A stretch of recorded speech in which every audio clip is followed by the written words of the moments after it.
এই মুহূর্তে একটু বেশি মনে হইতেছে আমাদের ইনকাম সোর্স অনুযায়ী আমরা একটু বেশি মনে হইতেছে। তারপরও খাইতে ইচ্ছে হয়েছে তো আমি একটু কাঁচা আম নিছি আচারের জন্য, পাকা আম নিছি। কাঁচা আমি 45 টাকা করে নিছি আর মিষ্টিটা 80 টাকা করে নিছি। এটা আমি গোপালভোগ। তাতে আর এক সপ্তাহ গেলে মনে করেন দাম অনেক বাজার কমবে। এখন যে এটা হলো গোবিন্দভোগ আম, এটা মনে হয় পাইকারি বাজার 75, 80, খুচরা বাজারে 90, 100 টাকা চলে। আসামে যে বড় বেলা এগুলো 35, 40, খুচরা বেচা কিনা মনে হয় 40, 45। এক সপ্তাহ গেলে দামটা অনেক কমবে।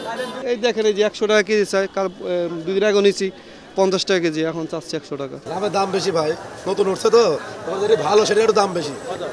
এটা বিক্রি হচ্ছে 400 টাকা কেজি, আম বিক্রি হচ্ছে 100 টাকা, 80 টাকা, 60 টাকা কেজি পাকা আম। কাঁঠাল বেশি 100, 150, 200 টাকা কেজি। বেশি কম হতে আমাদের তো অবস্থা খুব কঠিন হয়ে যাচ্ছে আর কি।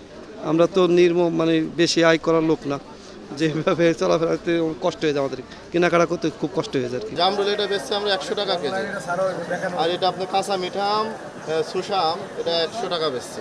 আনারস বেচছে স্যার একদম 100 টাকা জোড়া, 50 টাকা পিস। হিমসাগর 100 টাকা কেজি, কাঁচা আম 40 টাকা কেজি, মেডিসিন ছাড়া, মেডিসিন যায় না এখন। সবাই যখন খাবো মালের দাম বাড়বই তো, একটু 100 টাকা থাকবো না। আমের ফলন ভালো, সেই তুলনায় কিন্তু স্টার্টিংয়ে কিন্তু দাম বেশি।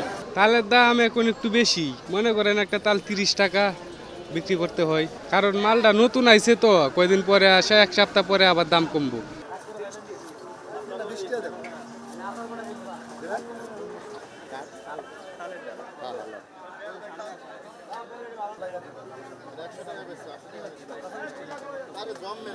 সংবাদ, ফিচার ও অনুষ্ঠানের জন্য ভিজিট করুন সংবাদ প্রকাশের ওয়েবসাইট এবং যুক্ত থাকুন ফেসবুক পেজ ও ইউটিউব চ্যানেলের সঙ্গে।